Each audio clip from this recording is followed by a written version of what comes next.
it was when I started seeing comments like that, or, you know, like, oh, like you fell off, or oh, you're not this. And it's stuff, you know, everybody has that little voice inside them, like telling them mean things and stuff like that. But it's pretty easy to like shun them away. But then to have 100 people also telling you and reaffirming, you know, your, you know, mean thoughts and stuff like that, that can be really confronting. And that was something I kind of didn't know how to deal with. And it's quite literally taken me a year to kind of figure out how to deal with that.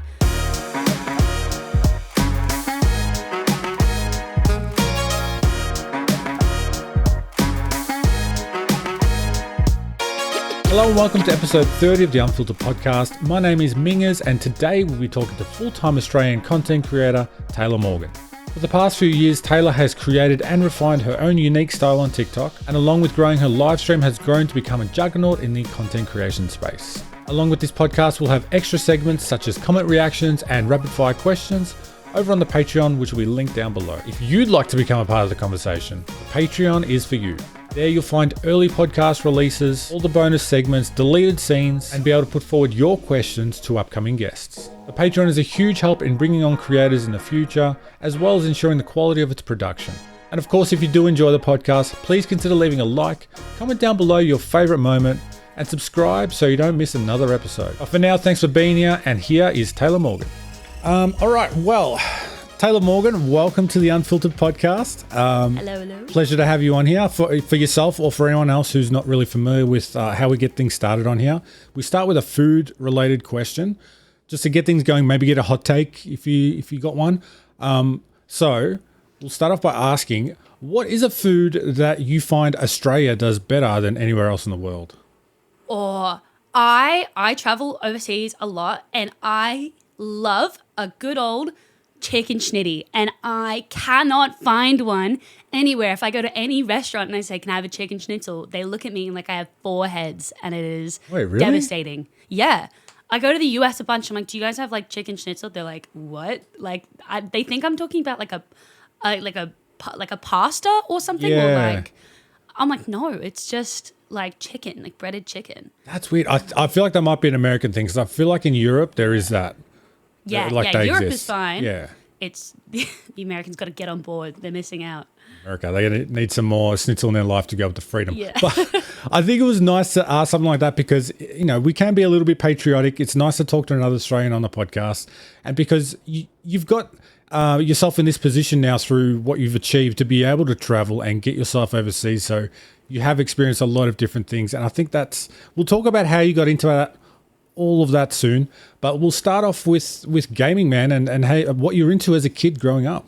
Yeah, absolutely. So my dad got me into all things Call of Duty from, I want to say, the age of like 8. So we used to 1v1 each other on Modern Warfare 2 High Rise, and it would literally be like, Dad would essentially be blindfolded. Like, I was so ridiculously bad. And Dad actually recounts this story the best, but he said kind of like as we'd play throughout the years, there was like one specific moment where he, you know, like only when you're a dad, you don't have to try. It's kind of whatever. Yeah. There was one specific moment where he was like, oh, dang, she's gotten kind of good. Like, oh, okay, I actually got to start trying now.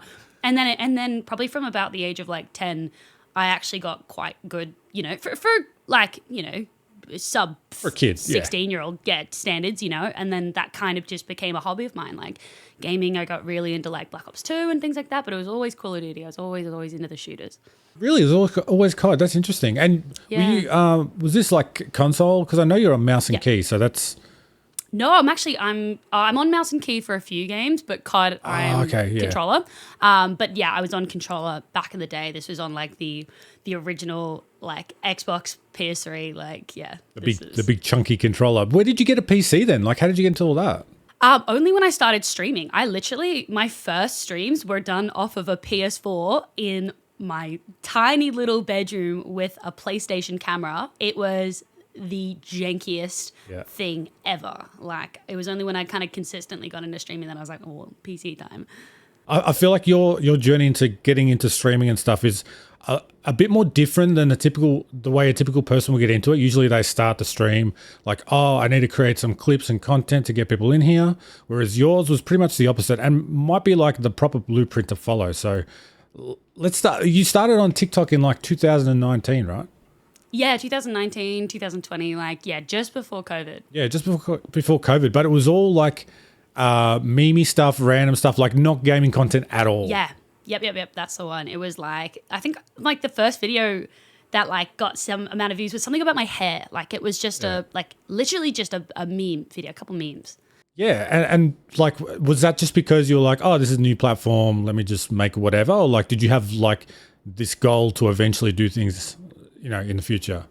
Never. I never thought anything would come out of it. I actually this was 2019, 2020 was before TikTok was cool. This was when it was still cringe for people to be posting on TikTok. And I was in university at the time. And I had a little group that we used to watch like kind of like cringe TikToks online and stuff. And that was like kind of our thing. And I remember messaging one of my girlfriends being like, I kind of want to post a TikTok. Do you reckon that's cringe, or like should I like try it? And she was like, nah, go for it. Like, see what happens. So really, I have her to thank for all of this. But it was just like, it was literally just kind of like memes and stuff like that. I was a drama kid in high school, so I mean that's basically a virtual extension. Yeah, I was going to say, because it seemed like you're pretty natural in front of a camera. Like you're fine with acting out like silly or doing whatever.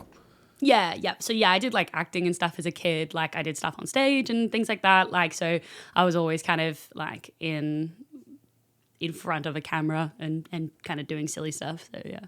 Yeah, and like I said, this was TikTok early days, and like you said, there was only like dancing, funny stuff, and whatever. It was like nothing like it is now. How did you eventually change into thinking about making gaming content? Because even when I look back now, you've probably got like maybe 3 or 4 of like clips of you playing a game. It's all really based around you and your personality and your creativity, like being yourself. So like the whole way I got into it was obviously COVID happens, everybody's in lockdown. I myself am just a gamer just throughout my own hobbies, and obviously Warzone is the big game at the time. I think anybody who is remotely a Call of Duty player remembers that kind of like Warzone lockdown. And then TikTok was starting to blow up, so it was quite a natural progression to start making TikToks about Warzone. So I think I don't necessarily like using the term lucky, but I think I am fortunate that I kind of hit this peak algorithm at like a peak time, and it was something that nobody was doing, because essentially what I was doing was I was taking trending audios, like audios that were already in the TikTok algorithm, and I was finding ways to turn those into like Warzone memes. And that essentially extended into Call of Duty zombie memes, and then shooting memes, and then just gaming memes in general. And that's kind of been my format for so long. And it was kind of this niche that only really started taking off like a couple of years ago. But for like 2 or 3 years, I was the only person on the internet taking these viral audios and making them gaming related. And I think you put that together in a time where everybody's just consuming TikTok. It was just like I just hit the algorithm and it just took off. Yeah, and it's especially refreshing if you're like a gamer and you're going through, and maybe you're a Call of Duty gamer, you see the same sort of, 3-piece TikToks where people, motion blur, slow down and get in nasty clips. And then you're like, somebody comes out and roasts you for your KD, or like makes fun of the different styles of the way you play and everything like that. It's like more personality. It's very refreshing, and obviously a good reason why it started to take off and get a lot of success. I remember like the first video I posted that was gaming related that really took off was, it was like the places you drop in Warzone and what it says about you. And it was like, yeah, if you drop in Stadium, you're stinky. Like I hate you. Like Yeah. you just like just stuff like that. It was really yeah. really silly. And people would share it with their friends with haha, like, she says you stink, lol. Like, it was very, it wasn't your typical motion blur, like Billie Eilish edit, trick shot, whatever. Like it was something a little bit more relatable. And when you were making all these, were you like, did you see things that inspired you to turn them into Call of Duty things, or were you actively searching for like, oh, I want to find something like with this sound that I can relate to something I've already thought of? So I'm a young person on the internet, so I'm an avid TikTok consumer myself. So even in the early days, what I would do was just when I would be scrolling in my free time, if I saw an audio that was like trending, I'd just save it to my phone. So then when I was like, all right, I feel like making a TikTok, I would scroll through and look at like the saved audios that I have in my phone, and I'd pick one, and I'd pick something that was like, I'd pick like a relatable gaming moment that was like trending at the time. You know, when your friend says they'll be on in 5 minutes, but they're not there in 2 hours. You know, there are like so many ways to then like use a sound with that sort of thing, and that's kind of like the format, if anything. That's like kind of what I use. I feel like it's really cool that the production of this kind of thing, you can literally do everything off your phone. So like the budget for you needing to go viral isn't that big.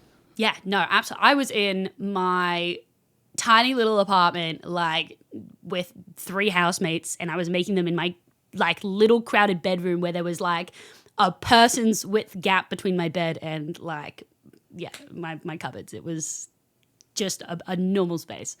So I feel like this was a good way to go about it in the terms of like you built yourself like a community or an audience that knew you.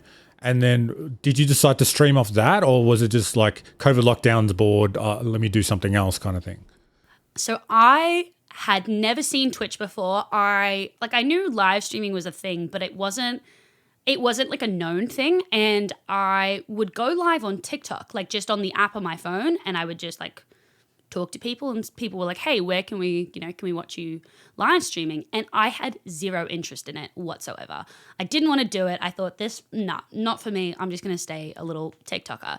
And it was probably I think it was beginning of 2021 that I started streaming. So that's almost like a full year and a half after I've started making TikToks. I've not touched streaming once. Like I said, I was on my PS4, and if anybody has seen, I have to pull clips of my original PS4 live streams because they were janky. They were terrible. They were like, and I didn't like it. I found it really hard to engage with the chat and play the game and things like that. And I was like, this is too hard. I don't want to do it. And it took a lot of forcing from my community of people really wanting to see gameplay, where I was like, all right, I guess I'll suck it up and learn it. Really? And now I absolutely love it. Yeah. But I really did not like it at the time. I was not a fan of live streaming. I never thought I would be like a live streaming content creator. Yeah, because I went back and saw some old clips and things. Like you didn't have the face cam, you had like the animated overlay. Yeah. Yep. The little avatar. Yeah. Yep. So that was funny. And like I saw, I mean, from what I could see on the streaming stats and things like that, you were back in like the end of 2020. You did a couple of streams, then took a long break for a couple of months, and then came back in 2021. And like, yeah, that was the thing. And I think it goes to show, people always tell me like, oh, what camera should I buy? What microphone should I buy? I can't start streaming till I have all this equipment. You know, I was using a PlayStation camera and my Turtle Beach headset mic streaming to nearly 200 people. Like, you know, it doesn't, you know, focus on your content first. You don't need all this expensive equipment for people to find you or to find you interesting. Exactly. I feel like Nick Merck still uses his Turtle Beach headset to talk, to stream. So you don't need a huge budget to go out there. Yeah, absolutely. So, yeah, how did you find, I mean, this is still, I mean, in Australia, we had lockdowns for a long time. I don't know, I think you're in Sydney. Melbourne, we had it bad for a couple of years.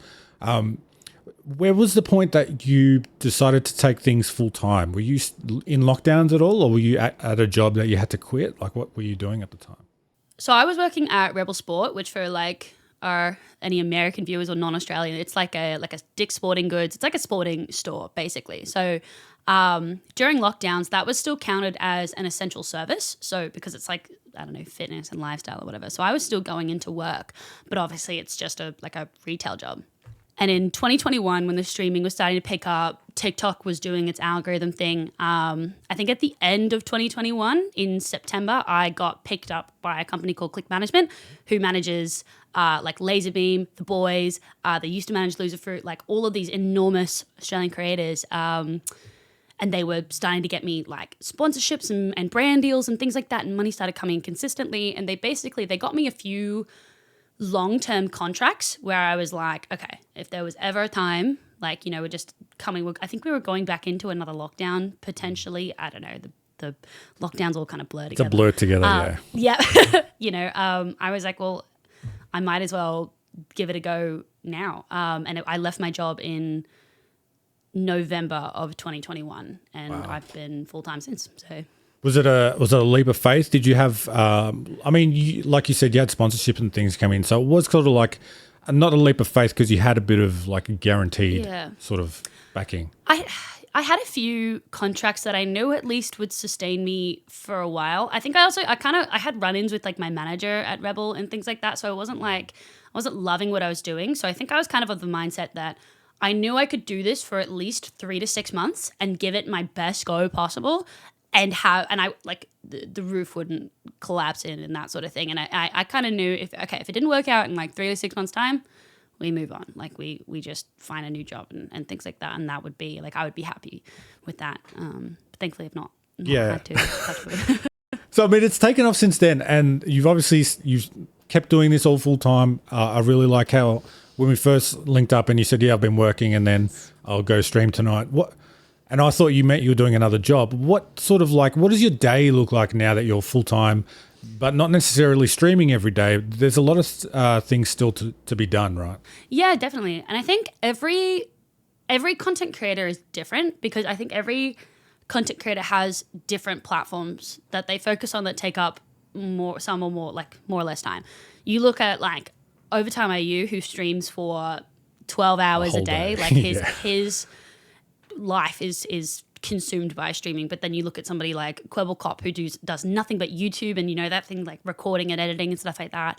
I work a lot with like brand partnerships and things like that, and I feel like that's kind of what takes up my day the most. So amongst my regular streams and TikTok creations and things like that, whenever you work with a brand, there's a lot of like you have to make a draft or a recap or a summary, or you're going live, post, etc. And it's a lot of like back and forth. So it is a lot of like sitting down with the clients, telling them your vision, their vision, how we can meet in the middle and things like that. And I feel like that probably consumes majority of the day. I've been quite fortunate that I can, give YouTube editing to other people to do and things like that. And I can bring on an editor so that like I don't have to do that myself. And I think it can be really hard to be creative, particularly for something like TikTok or for streaming and things like that, if you're like constantly editing your own things or like forced to like create content all the time. So the most that you can kind of like, the more you can, what's the word I'm thinking of, where you like pass it on to someone else. Yeah, time management. Like delegating. Delegate. Yeah, you delegate to somebody else. Yeah, the more you can do that, like the more it will like overall help your creativity. Yeah, definitely. And so when it comes to people who might not know too much about being in like the corporate or business world or things like that, it really sounds like it's that kind of relationship where you have a client, you're promoting their product for them, and there's a lot of back and forth, a lot of drafts, and a lot of maybe retaking things you've already done and changing it and all that kind of thing. Yeah, absolutely. 100%. You can spend all day filming something and they will want one thing changed. That means you have to redo the entire thing. And so like the sponsors and the brands that you're talking about, I mean, you've had one with Monster, I think, for years now. That's been a pretty successful one for you. Yeah. So they brought me on, like trialed me actually in 2021 before I'd even signed with Click Management. So they were like my original like OG sponsor, and I couldn't be more thankful to have them like in my corner, because I've worked with a lot of companies and I've never met a company more willing to be so personal and be so invested in like their influencers or their athletes or like whatever you want to call them. They are genuinely just an amazing brand to work with. Yeah, there's a lot of members of the team, and when it came to getting in contact with them, was that something you reached out to them or did they come to you at that time? They came to me. So I've talked to them a little bit kind of like about their side, because on my perspective, I was just a girl streaming from her PS4, like slamming down monsters, because I genuinely love monsters. That's not something I just do for the brand. Like I've always been drinking them like since my early days. And one of the members of the team who's kind of in charge of like, they're known as athletes, is anybody who's kind of signed under Monster is known as an athlete. Whether you want to call me that or not is different. But one of the guys who manages the athletes is a gamer himself, and he was kind of scouring through Twitch and apparently had been watching me, kind of throughout my little TikTok days and stuff like that. And Monster was just starting to kind of realize like, hey, gaming is actually like a whole thing. We should look at doing that. So still very early days, and people don't know this about Monster, but anything that anything that like is signed with Monster, goes publicly, has to go through the US head office. Oh, So right, like okay. it's not just let's like try it. It was like, all right, we've gotten all this approval from all of these big dogs, and now we have to like trial you, like all these restrictions, like, There's probably a lot of legal requirements and meeting you Yeah. know, certain thresholds of whatever it is, Yeah. like screen time of product. And Yep. Yeah, absolutely. So yeah, we did that for a while, and then I think it took about a year to be signed like properly as a Monster athlete. But even throughout all that, they've always just been amazing at being real people, I guess. Like, keep like when they come over to drop me off some Monsters, like they'll have a chat. Hey, how's your mum? How's your bike? Like, Yeah. oh, how's your ACL been and stuff like they're just so personal, and that's like not something you experience with a lot of brands. So they're amazing in that way. I love that. So they got like a good relationship with you and all that. And I remember I've spoken to Joe a few times, and he talked about reaching out to brands, and they pretty much love it when you're already like a fan of their product, because it's a more natural, not sell, but like you're more natural to talk about it and enjoy it. It makes it so much easier when it comes, because I think you can kind of tell when something's Forced, yeah. a bit forced and stuff, and it's like I think content creators are just very passionate about the things that they love. So it's amazing to work with a company that you love, because it's just you love something so much and you just want to share it with the people that care about you. Yeah. And you have got a few pretty cool brand deals, a few deals that you go through. I mean, I think one with Call of Duty, you had a few things with like PUBG and all that. Is this all through like your click management, or is this like just them reaching out to you? So click management kind of does a mixture of they handle the people that reach out to me, but they also go out and reach out to brands and see who wants to work with me and stuff like that. So I kind of don't see how much reaching out versus comes in. From what I know, I think Call of Duty reached out to me, because obviously that's kind of like my main game, and working with COD was an absolute dream. Actually, I think I was still working at Rebel when I first got a partnership deal with COD, and I remember being in the back room, like I think giggling and kicking my heels up and stuff like that, like a little kid, from an email, being able to work with them, because like it's your favorite game in the entire world, and just I think having a big global company, like even know who I was, like just I was just Taylormorgan streaming in her bedroom, like like how I couldn't fathom that a company of that size actually wanted to work with me and actually wanted to like knew who I was. Like that's insane. That's ludicrous. I'm just a little Aussie. Like, Hi, we'll get back to the conversation in just a second, but you know what else takes just a second? Checking out our Patreon. There's no way we can get through everything there is to know about a creator in just an hour. So if you want more of the conversation, you can find bonus segments, comment reactions, and more on the Patreon page. There's opportunities for you to ask questions to future guests, as well as access some Discord exclusive perks. It's simple. If you want more from your favorite people, come check out the Patreon page. This show is entirely self-funded, so any support helps secure future episodes and ensures its best production possible. You can find the links in the description below. Thank you again, as always. But for now, let's get back to the conversation. I can't imagine the buzz. Like you said, you've been playing it since you were a kid with your dad, and like now you're getting to partner with them. That must have been like the best buzz. I can't imagine. oh yeah, it was absolutely unreal. So yeah, Click Manager does an awesome job at kind of keeping the brand deals of things that I love. Even things to do with like cars and motorbikes and stuff like that. They're all over it. So like yeah, I've gotten to do some really amazing collaborations, which has been like a dream. Yeah. And now this has obviously been your full-time thing for a while. You've managed to get a lot of travel in, to get to a lot of events that you need to get to and all that. How's that? Have you always been someone who enjoyed travel and getting out there and doing things, or is this like a different world for you?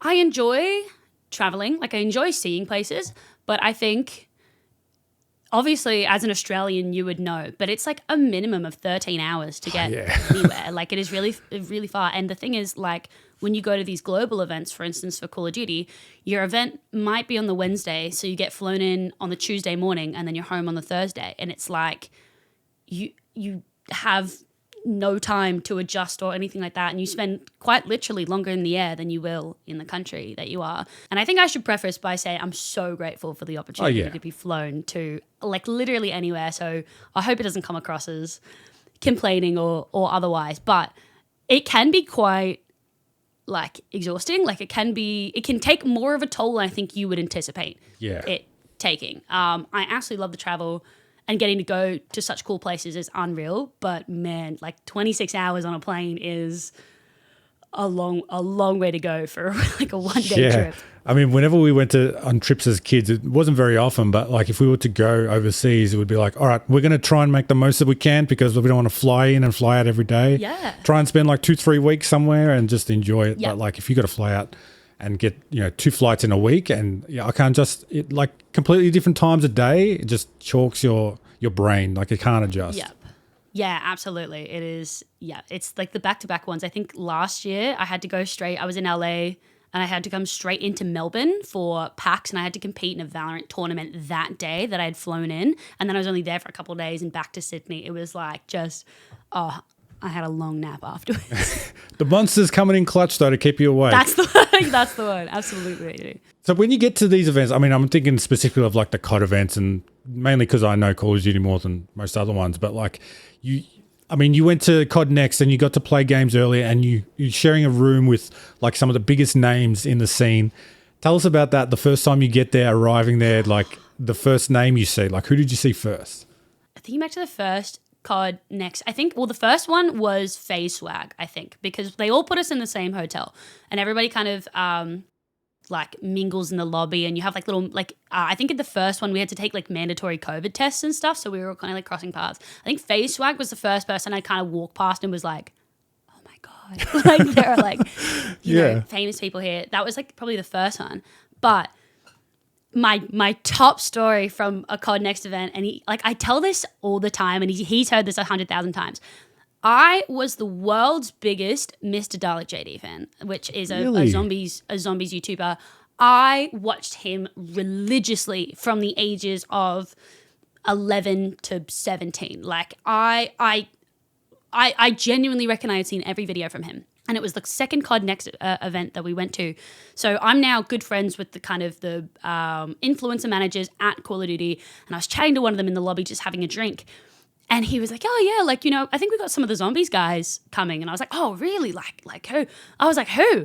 And he's like, oh, have you heard of John, what's his name? Mr. And I was like, Mr. Dalek JD. And he was like, oh, yeah, that guy. And I tell him what a mega fan I am. He's like, oh, I'll come introduce you. And I was like, no, don't do it. He's not going to want to talk to me. So myself, Drew Dog, and Joel Bergs, the Aussies at the time, we were all kind of mingling with a few people in this like big circle, and everyone's kind of chatting. And I just see Mr. Dalek slip into the group, and I don't even know what the conversation was on, because it was like the conversation around me just went deaf, and I'm trying not to be an absolute weirdo of like, oh my God, my like idol is... Am I staring? Am I like...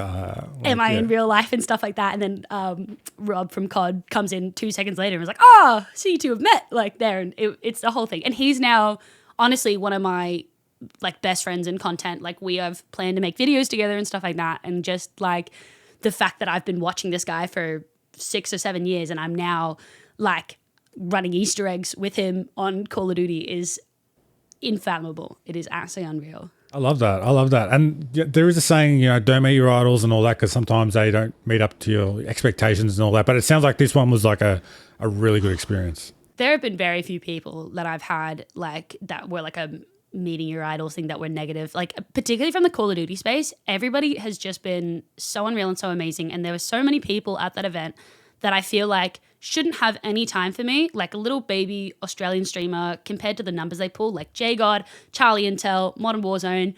None of those guys, if they didn't want to give me the time of day, I would not even blame them. I would not have cared. And they were honestly some of the nicest people in that room, and I still talk to them to this day, and they will message me and be like, hey, you coming to the event? And that is like... That's awesome. Like, that's amazing, man. Like, just, they are unreal people. Like, there are very, very few bad eggs in that group. They are unreal. All right, so how long did it take for you to feel like that you were part of that crowd? Because I know that when you get there, you've grown up watching these guys, and you already know their big names already, and you probably don't feel like it's, you belong there quite yet. But how long has it taken for you to feel like that you're a part of that world?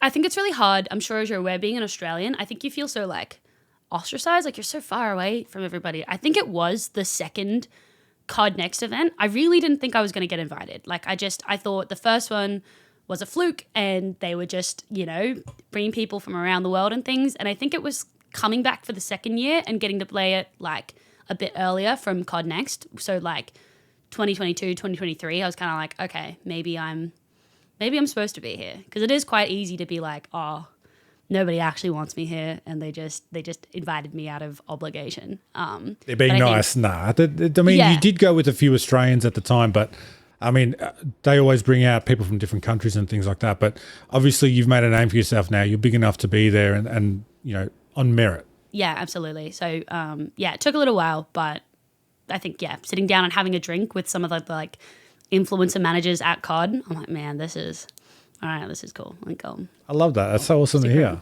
Yeah. So what was it like when you were going full time, trying to like explain that to family and friends? Was it sort of like, I'm going to be a gamer full time? Did they really get it, or was it a like tough sell for them?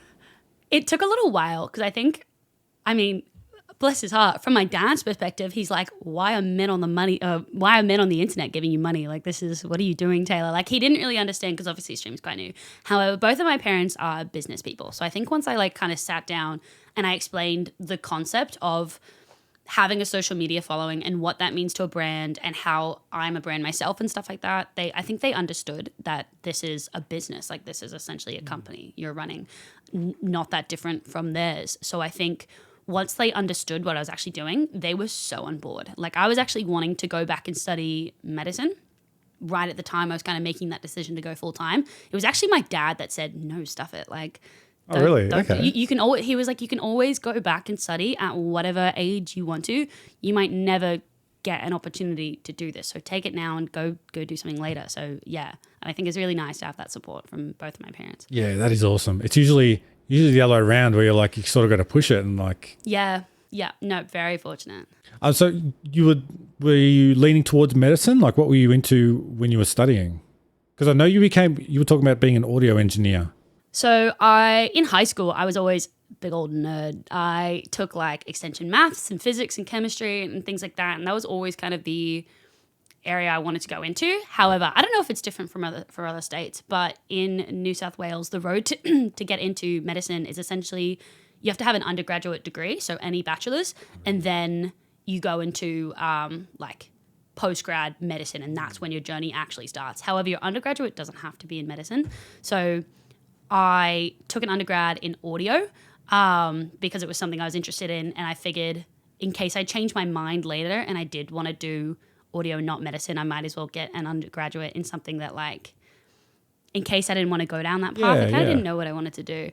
I kind of wish I did something in like pre-med or similar, but regardless, that was kind of the steps that I was taking. So yeah, I still have my book for, you have to take a test called the GAMSAT, at least in New South Wales. Yeah, we have something similar, Yeah, to get into it. I have my notes that are half full, like, in that room. And I remember closing that book and was like, I'm not doing this. Never opening it again. Never open it again. Absolutely. So, yeah. I think it's interesting you were talking about that audio engineer, because I went back on your Twitter and a couple of months ago, or was it 2023 at some point, you were like talking about the footsteps and like the audio levels, how they were all different, and you were analysing it yourself. I mean, we had someone on the podcast, Artie's War, who's now known for doing the audio, things like that. Was that something that you tried to do as well, like making different profiles to get better audio for a game? Yeah. I mean, I have like a whole like degree on mixing and mastering and things like that. So I was playing around with some like audio software in it's like Adobe Audition, and kind of analyzing, is there like almost like an AI software that we can make to cut and boost like footsteps but take away gun noise and things like that. And I actually talked to one of the COD devs about it, and he said that like that's something he's looked into himself. So it's definitely, I think there are similar softwares out there. I don't think they're perfect, but it's definitely something worth looking into, and I think there'd be a lot of money in it, to be honest. Like, I think there would be, but you would hope that, I mean, you had more discussions with them than me, that'd be something maybe more intentional, that they've made it that way on purpose, because yeah, I think Call of Duty is under the pump. Like, obviously they've just had mass layoffs and stuff like that, and I think think people will always find things to complain about, like with the game. And I can only imagine, like this is purely speculation, I can only imagine they just have a list of fires they got to put out and things like that. Like, I would much rather them putting time and effort into dealing with the mass amounts of cheaters in the game rather than fixing some footstep audio. You know what I mean? Like they're only one team. I think they're doing the best they can. I mean, for you as a creator doing all this stuff full time, I know you like to switch between games and things like that, but Call of Duty is your main one essentially. Have you enjoyed the last couple of years? You know, it's been a bit up and down for some people, but you know, for you, have you shared that experience, or are you okay with like anything? I definitely am more of a shooter game person. Like I like kind of anything in the shooter realm. Obviously Call of Duty is my main game, but I'm also a gamer myself. I didn't love the 2022 Modern Warfare 2 like remastered.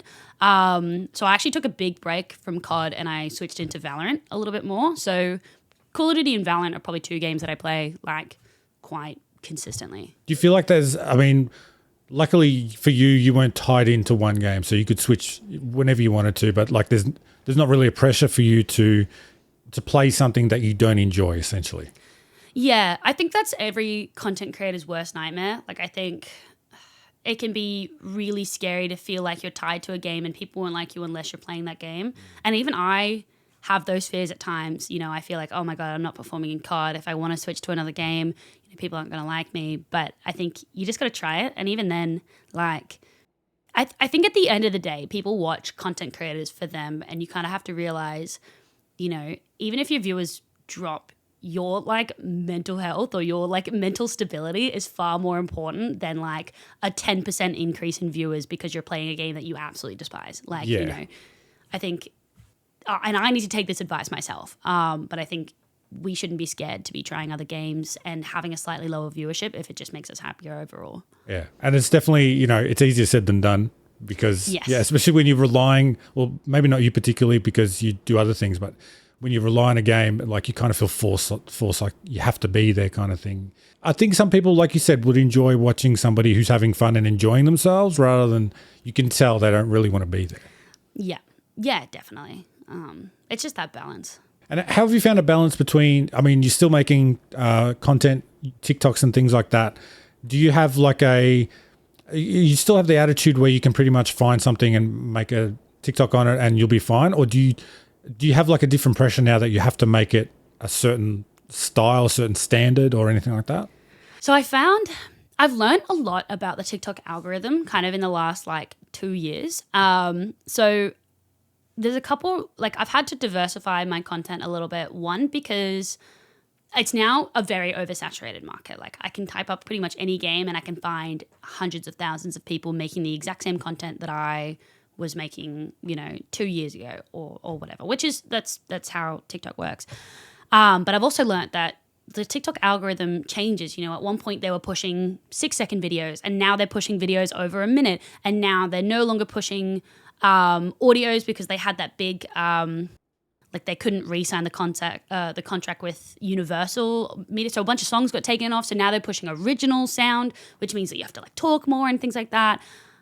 I think content creators do need to adapt. It can be difficult.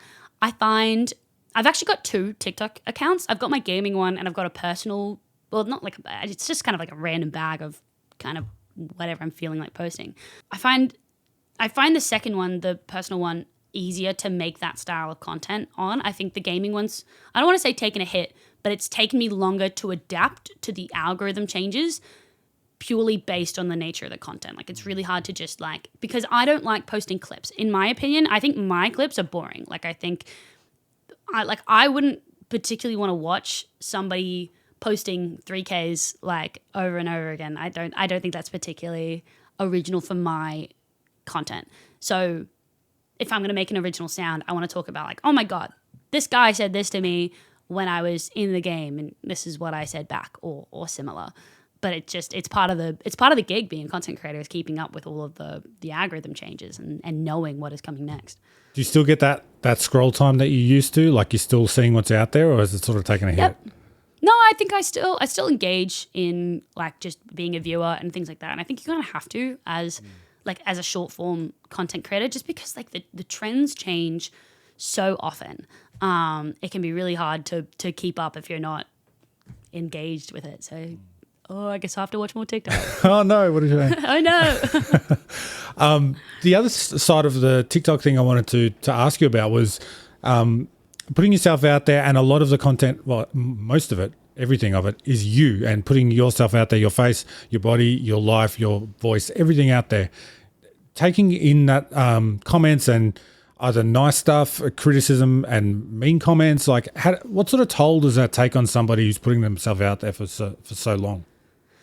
It can be really up and down. I think I used to get asked this question a lot, I think prior to like when I first started making content. And I think when I first started making content, it genuinely didn't bother me because I was kind of aware that people would say mean things and I knew something like that was going to happen, and it was all just people sitting in their bedroom being sad little men. However, in 2023, I tore my ACL, my meniscus. I had a whole knee reconstruction. I was basically out of sport for ages, and because like I couldn't walk for 2 months. So obviously like I put on a little bit of weight, and like that was something I was dealing with myself, and that was fine. Like I didn't have any issues with it, but I kind of had a bit of a moment where people were commenting and telling me like, oh, she got fat, like when I finally made my return to TikTok. And that was kind of like a shift for me, because I think the comments only hurt and they only get to you when they're a bit true. Like at least in my opinion, it was when I started seeing comments like that, or, you know, like, oh, like you fell off, or, oh, you're not this. And it's stuff, you know, everybody has that little voice inside them, like telling them mean things and stuff like that. But it's pretty easy to like shun them away. But then to have 100 people also telling you and reaffirming, you know, your, you know, mean thoughts and stuff like that, that can be really confronting. And that was something I kind of didn't know how to deal with. And it's quite literally taken me a year to kind of figure out how to deal with that. And I think it's a lot of, I think you have to be a bit selfish as a content creator. Like I've gone to therapy and things like that because it's really easy to just go, you know, I think I'm ugly, and then the internet thinks I'm ugly, so I must be ugly.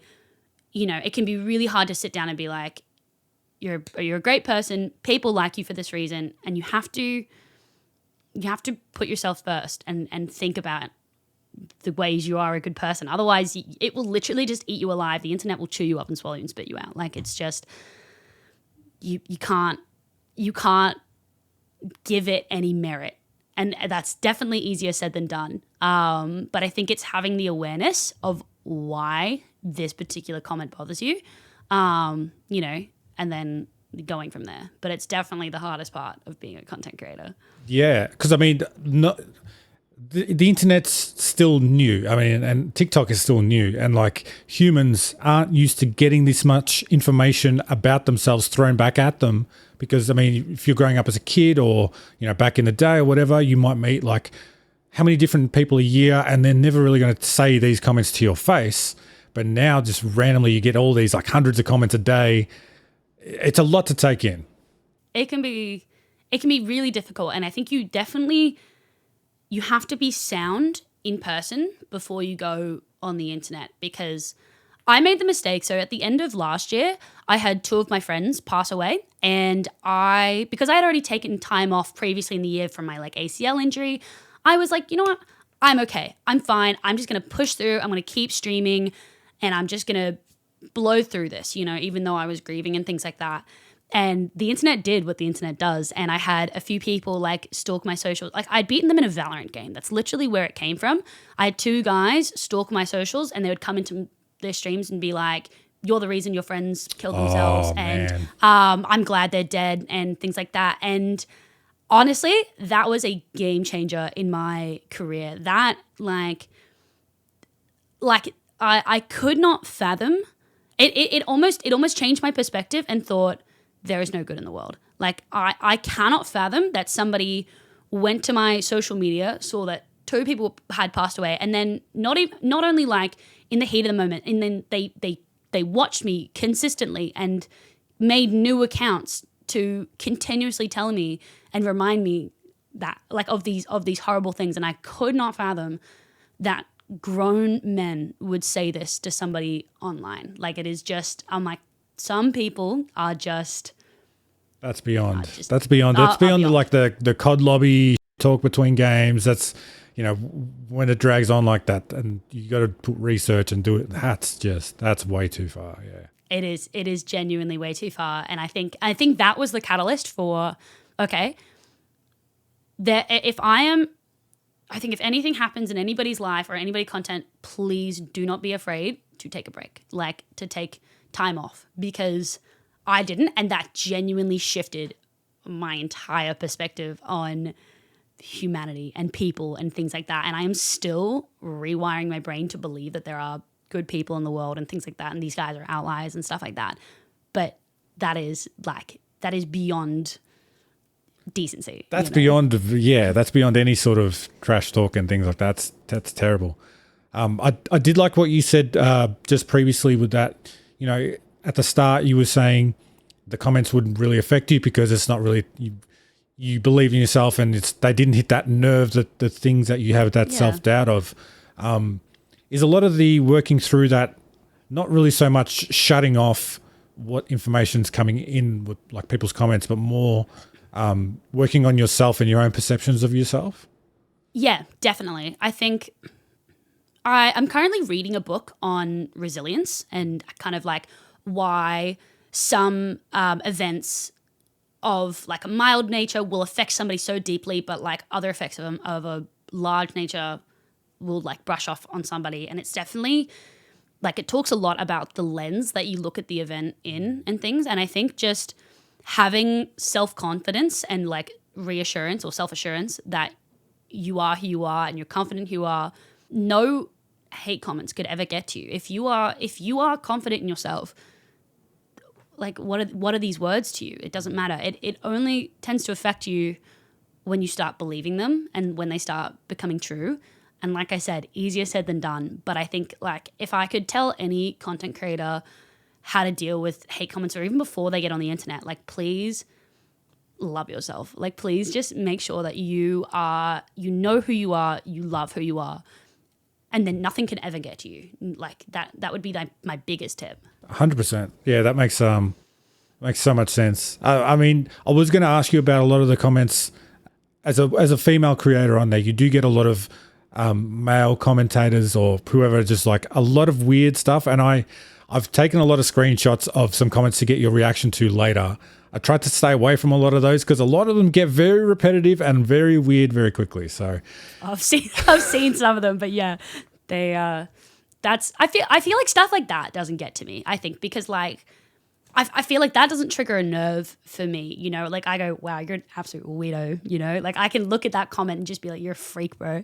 And it's not like triggering in that regard, which kind of only reaffirms the whole like comments and stuff. But yeah, there are some freaks out there. How long did it take for you to like, do you switch off your comments, like your notifications and things like that? I can't imagine your phone going crazy with all like somebody liked the video and all that. How long did it take for you to just like, I don't want to be known, I don't want to know what's going on with this video? Because I think it was a while ago when I first popped in your stream and you were talking about you had like a routine when you post a clip, like you would turn your phone off for like an hour or 24 hours or something like that.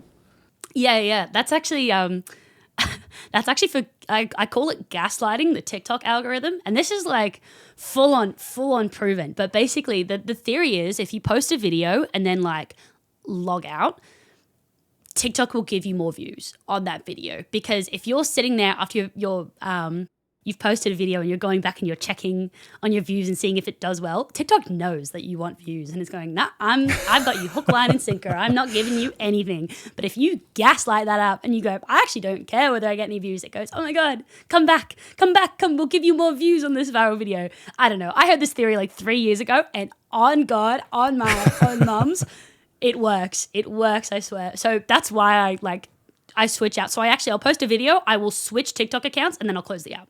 That is the level I go to. I did this with Anything for Views, like Chad from Cold Ones. I told him and he got his social media guy to start doing it as well. And I swear it works. But I think it was like in terms of like not looking at my comments and stuff, I think it was when I got probably about 100K on TikTok.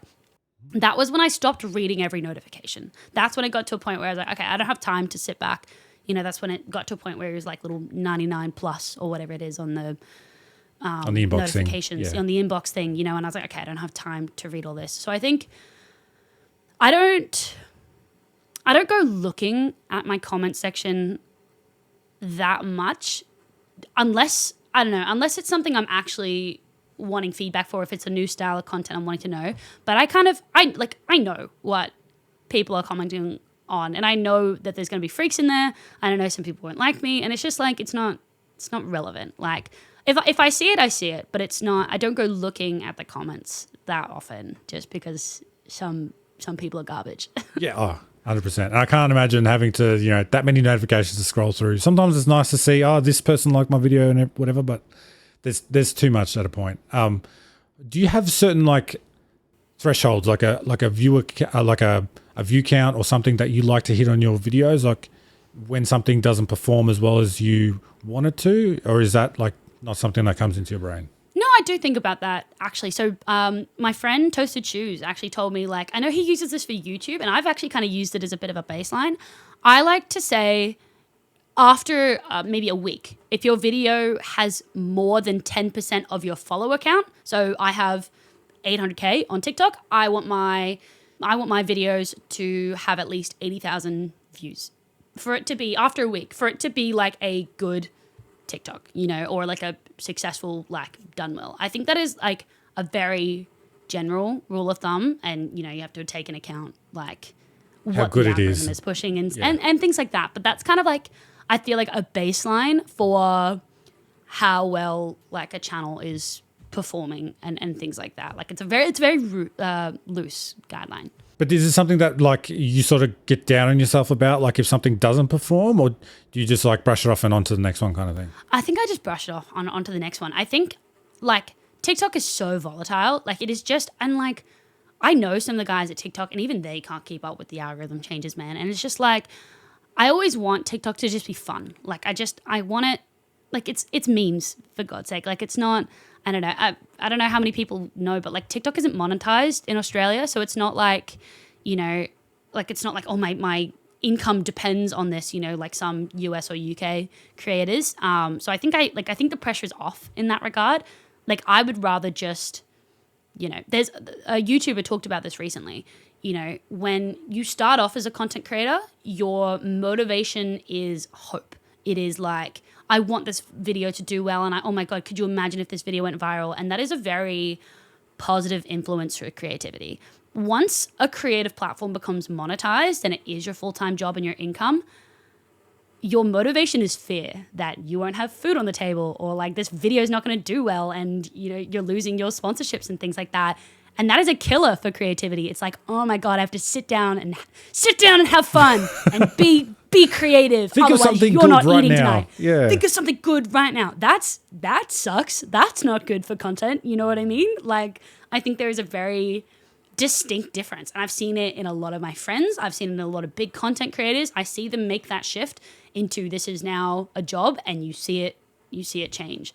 So it's kind of a blessing and a curse that we don't have the like TikTok creator program, because TikTok can just kind of be fun for that reason, and I'm not forced to make TikToks for the sake of like, I don't know, rent. Yeah. I was going to say, was that like, that's kind of like a blessing, right? That we don't have the creator program in Australia, because you don't have to stress about, I need 200,000 views on this, or otherwise I'm a failure or whatever. Yeah, absolutely. And you see people like, I don't like the term selling out, because it's just a different path for them. But you see people having to make major sacrifices in what they want to be posting purely for money. And with like, I would never judge a content creator like for doing that. You do you. Like, content is hard, man. Like, you like do what you have to do. So expanding on your other socials, it's probably not as active on there. Things like your YouTube, Instagram.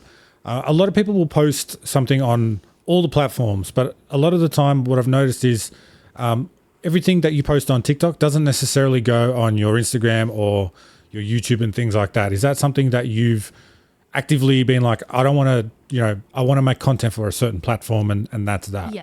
Yeah, absolutely. I my like biggest pet peeve is if I am following someone on TikTok and I go, man, this girl is so cool. I think she's awesome. I want to follow her Instagram. I want to get to know her more. And I go to her Instagram and it's her TikToks again. I'm not following you. I swear to you, I'm not following you because I am getting this content for free, like on this other platform, you know, like I've come here because I want more of you. You know what I mean?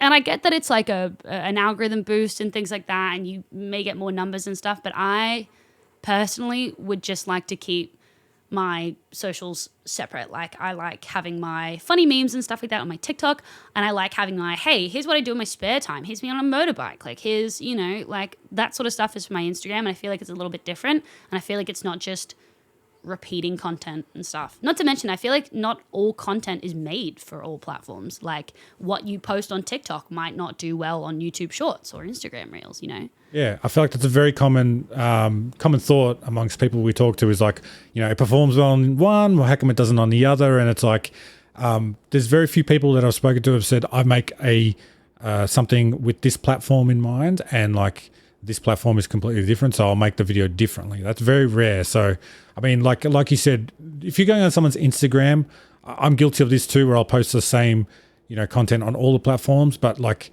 when it comes to like maybe Twitter, Instagram, where it's like a bit more personal, you know, showing that other side of you, I like that. You're welcoming people in and giving them more of you. Yeah, I think when you're a smaller content creator, I think it's fine to experiment and like I think posting things kind of everywhere and seeing what sticks, I think that's like a bit different, and I think I would definitely encourage something like that. You know, like if your TikToks aren't necessarily going mega viral on TikTok, yeah, post them to Instagram Reels, give them to YouTube Shorts, like see what happens. It's only like those big creators that know they're just kind of farming views like everywhere. That's where I'm kind of like, come on, man, like let's switch it up. And how about the YouTube side of things? Because I know the long form content is different, completely different to short form content. And, you know, your first couple of YouTube videos were highlight videos of your stream, and now it appears to be more like different games, like fun stuff, you know, sponsored stuff and all that kind of thing. I find YouTube probably my hardest platform because the thing is I'm not a consumer of long form content. Like I very rarely sit down and watch a 15-minute YouTube video. There's not very many things that I engage with in that way. And because of that, I feel like I don't know where I sit in that algorithm properly. So yeah, you'll see things like stream highlights. You'll see me trying new games for the first time. You know, for a while I did like group stuff with like Smashing VR and Toasted Shoes and that kind of group.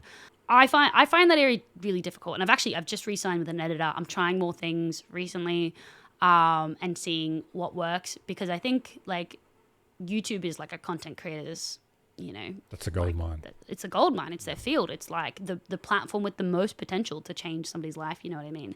That has probably been my personal, like, just hardest platform to conquer, mainly for that reason. Because I don't consume content. How am I supposed to put out that? That would be like going to somebody who's never used Twitter before and being like, "Yo, make a viral tweet." It's like, what? I don't know. Like, what do people like seeing? You know?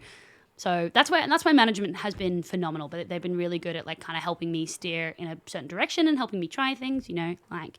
Absolutely. Like YouTube is its own platform that's, you know, pretty much its only one with the long form content that, you know, it takes a lot to get your head around sometimes, but like you said, Twitter, that's its own beast as well, and trying to go viral on that. Have you ever thought about what sort of wild tweets you'd have to put out to go viral on that, or do you just stay away?